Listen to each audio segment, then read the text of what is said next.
How to break a bad habit in 3 easy steps.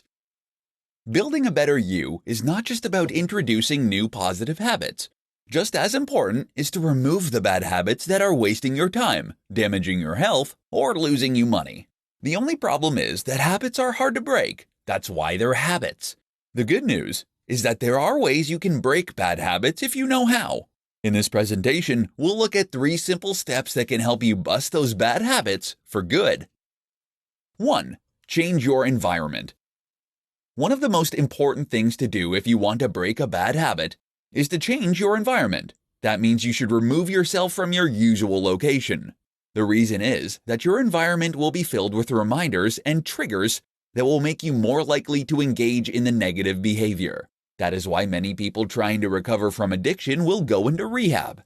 There, nothing will remind them of their old life and behavior. Of course, you can come back again when you're done.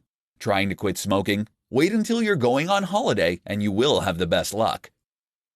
2. Find new habits.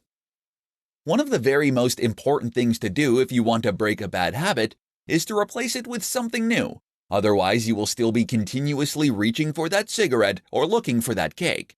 You need a new way to get your dopamine hit. Of course, it's entirely up to you what your new habit should be, but make sure it gives you a similar feeling and that it's something you really want to do, such that the urge is able to win over the habit with a little help from you. 3. Take it day by day. Kaizen is the Japanese concept of gradual improvement. This idea applies nicely to kicking habits, because it tells us that instead of trying to go cold turkey on day 1, we should instead gradually seek to improve our condition. For instance then, instead of quitting smoking entirely, you might just smoke 1 less cigarette daily.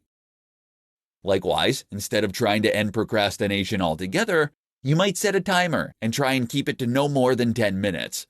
This helps you introduce an easier version of the habit you eventually tend to form, which allows you to lay down and strengthen the neural pathways you are going to need.